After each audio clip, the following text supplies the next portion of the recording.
All right, guys, welcome to the show. I got an awesome one for you today. So in just a second, Benjamin Netanyahu released a video which was an ominous warning to the people of Lebanon. And long story short, they're doing it again. They're doing it again. They're going to try to do to Lebanon what they did to Gaza. It's already underway. We'll discuss that.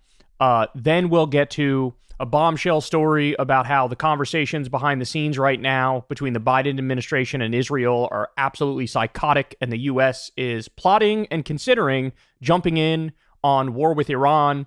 It certainly looks at the moment like a foregone conclusion that Iran's oil facilities and perhaps their nuclear facilities are going to get attacked. The only question is, will it happen by Israel with U.S. logistical support, or will it happen with both of them engaging in it? So absolute worst case scenario on that front. Then we'll get to Kamala Harris on The View.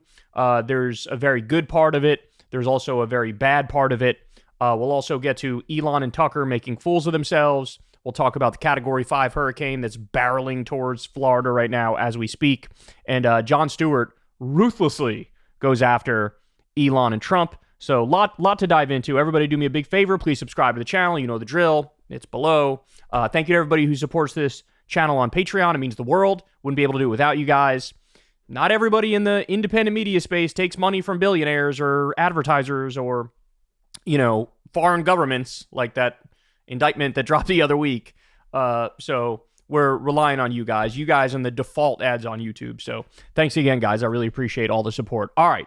Without any further ado, let's go ahead and dive right into it. So Benjamin Netanyahu released a video here directed at the people of Lebanon. And I want you to really think about the choice he's giving them. I want you to really think about it. So let's watch and we'll break it down. This is a message to the people of Lebanon. Do you remember when your country was called the Pearl of the Middle East? I do. So what happened to Lebanon? A gang of tyrants and terrorists destroyed it. That's what happened. Lebanon was once known for its tolerance, for its beauty. Today, it's a place of chaos, a place of war. Gee, why is that? That's weird. There's shots fired there and bombs being dropped. Who's doing the firing and who's dropping the bombs? It's bizarre, huh? Israel withdrew from Lebanon 25 years ago. But the country that actually conquered Lebanon is not Israel. It's Iran. Iran, which finances and arms Hezbollah to serve Iran's interests at Lebanon's expense. Hezbollah has turned Lebanon into a stockpile of ammunition and weapons and a forward Iranian military base. Just one day after the October 7th massacre a year ago, Hezbollah joined the war against Israel. It launched an unprovoked attack on our cities and on our citizens. It has since fired over 8,000 missiles at Israel. Hey, how many dead civilians are there as a result of that? Just curious. So if we're looking at the scoreboard, right now you've killed minimum 48,000 Palestinians in Gaza, right? You've killed minimum 2,000 Lebanese. In the case of Gaza, it's like 90% civilians that you killed. Bodies, just piles and piles of toddler bodies to the ceiling. How many civilian deaths have there been in Israel from these dastardly Hezbollah rockets? How many civilian deaths have there been? I'll wait for that answer. Killing civilians without distinctions, Jews, Christians, Muslims, and Druze. Israel has decided to put an end to this. We've decided to do whatever is necessary to return our people safely to their homes. Israel has a right to defend itself. Israel also has a right to win, and Israel will win. By the way, there's a clip that's going viral on Piers Morgan. Somebody asked Piers Morgan, does Iran have a right to defend itself? And his reaction was,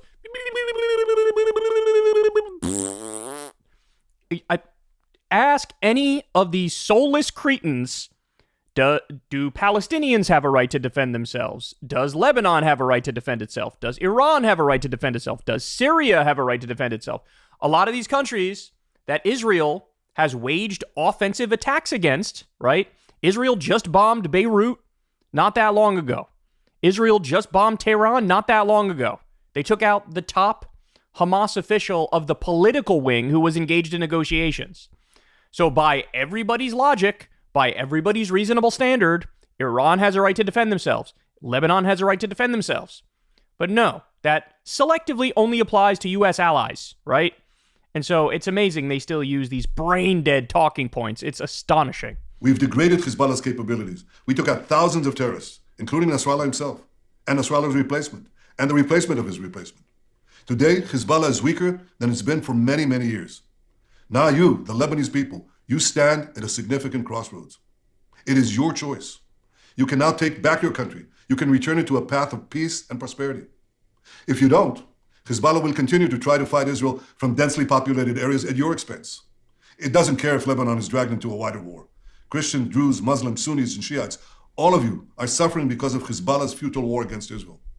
Today I ask every mother and every father in Lebanon a simple question. Is it worth it? Because it doesn't have to be that way. I know you want a better future for your children. So I'm speaking to all of you today. There is a better way for your children, for your cities, for your villages, for your country. You deserve to restore Lebanon to its days of tranquility. You deserve a Lebanon that is different. One country, one flag, one people. Don't let these terrorists destroy your future any more than they've already done. Stand up and take your country back. You have an opportunity that hasn't existed in decades. An opportunity to take care of the future of your children and grandchildren. You have an opportunity to save Lebanon before it falls into the abyss of a long war that will lead to destruction and suffering like we see in Gaza. It doesn't have to be that way. Each of you can take a step for your future, even a small step. You can make a difference. I say to you, the people of Lebanon, free your country from Hezbollah so that this war can end. Free your country from Hezbollah so that your country could prosper again, so that future generations of Lebanese and Israeli children will know neither war nor bloodshed, but will finally live together in peace. So do you understand the choice he's giving them there? He's saying, do a civil war, or Israel will do to you what we're doing to Gaza. That's what he's saying. I'm at a loss for words. And let's also be clear, the idea that he's like trying to pretend like he's being kind and sympathetic to the people of Lebanon, right? Like, that's PR bullshit. This is PR bullshit. This is like Hitler doing a speech telling the people of the Sudetenland to liberate themselves before he goes in there and takes it, right? They're already hoisting the Israeli flag in southern Lebanon. What happened? I thought you weren't a expansionist settler colonial project. It turns out you are. It turns out all the evidence points to that being the case. And also this idea, this flowery language of like, things can be wonderful, things can be great, if only you wage a civil war.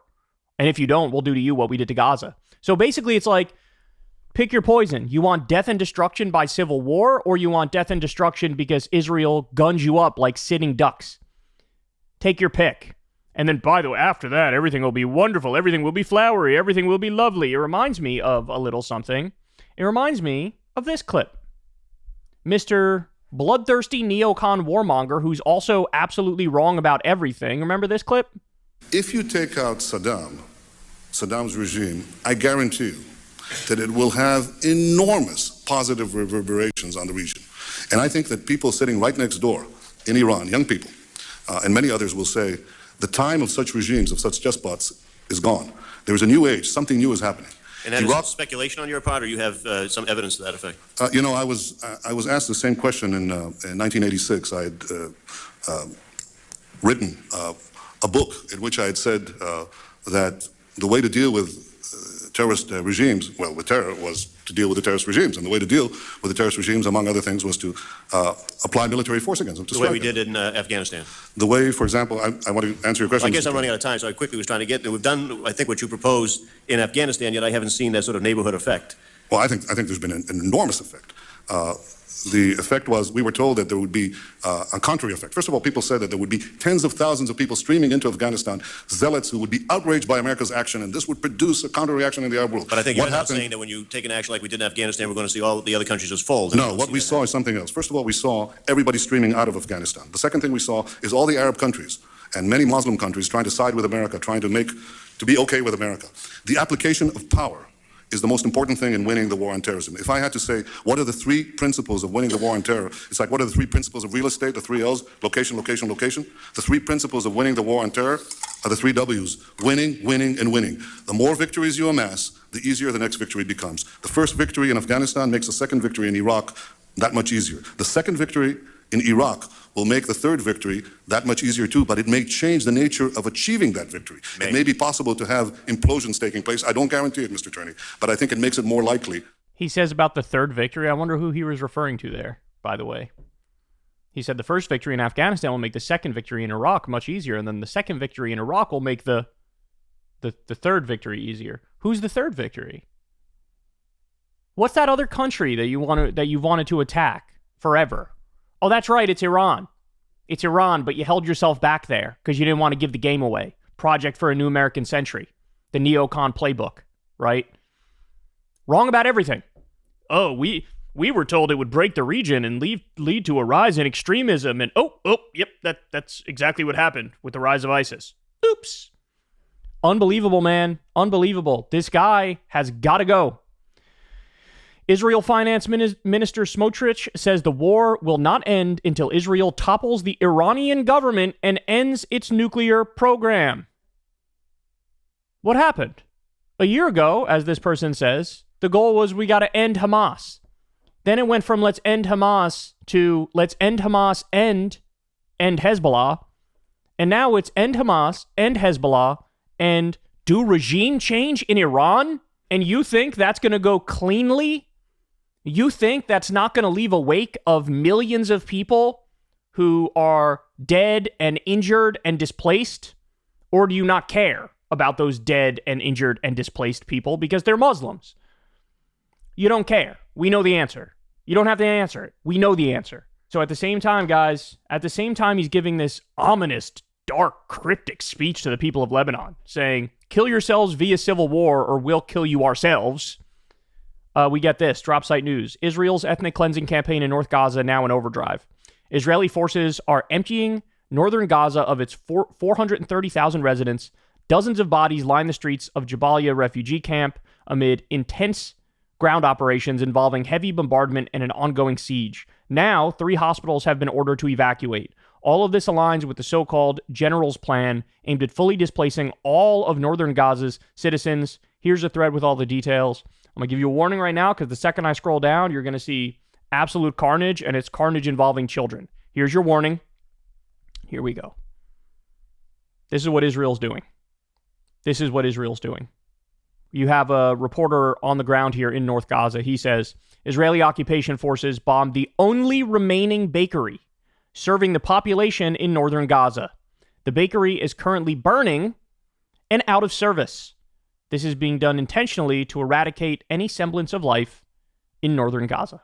You know, for the life of me, I can't wrap my mind around, so for the first 4 months, 5 months, there were a lot of eyes on what was happening, right? It was the big news. It was the big story. Mainstream media was even covering it, albeit doing a worse job than many other outlets, right? But now it's like everybody's gotten used to the carnage and the barbarism and the slaughter and the massacre and the genocide and the ethnic cleansing. So it's getting less eyeballs. It's getting much less attention. And the band plays on, bro. The band plays on. And we owe it to the people of Gaza and the people of Lebanon and the people of Iran to not stop talking about the genocidal fascist regime that is trying to barrel over the Middle East, create a greater Israel, and kill and displace and injure millions in the process, with the backing and arming of the United States of America. So, go ahead, turn on CNN, turn on MSNBC, turn on Fox News, turn on the nightly news, pick up the New York Times, pick up the Washington Post. Tell me how much coverage you're going to get of the Nazi-like speech delivered by Netanyahu, where he tells the people of Lebanon, kill each other or we'll kill all of you ourselves. And by the way, it wouldn't even matter if the people of Lebanon tried to topple Hezbollah, right? And they did break out in a civil war, Israel would still continue with their invasion and with their bombing campaign. Already 2,000 dead there. That number's going to rise really fast. At the same time, they're trying to complete the ethnic cleansing and genocide in Gaza.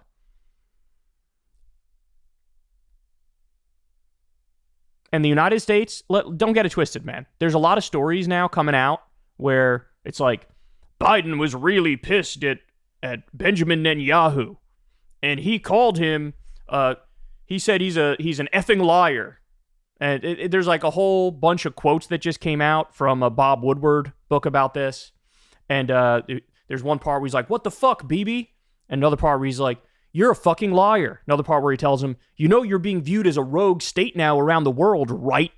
And it's supposed to be like, it's this routine of, oh, the United States is this bumbling, fumbling empire that means well. They mean well, but oh, he's just lost control. That's the narrative they're trying to put out there. That is PR bullshit to whitewash the fact that actually the U.S. is perfectly fine. They are okay with what Israel is doing. They're okay with it. That's why they keep arming it. That's why they keep funding it. If they were actually against it, you just stop arming it and stop funding it, and that'd be the end of it. But they're not doing that. They're still arming it. They're still funding it. So that is just their attempt to distance themselves from Netanyahu's war crimes on a daily basis because they know it's unpopular, right? That's all that is. So don't fall for the nonsense of, oh, the empire means well, but he just can't rein in Benjamin Netanyahu. No, they can today. They can right now. They are choosing not to do it because they passively accept and support what Israel is doing. Hey, y'all, do me a favor and like and subscribe. It helps out big time in the algorithm. Click the bell as well for notifications when videos drop, and watch that video on screen right now. You know you want to.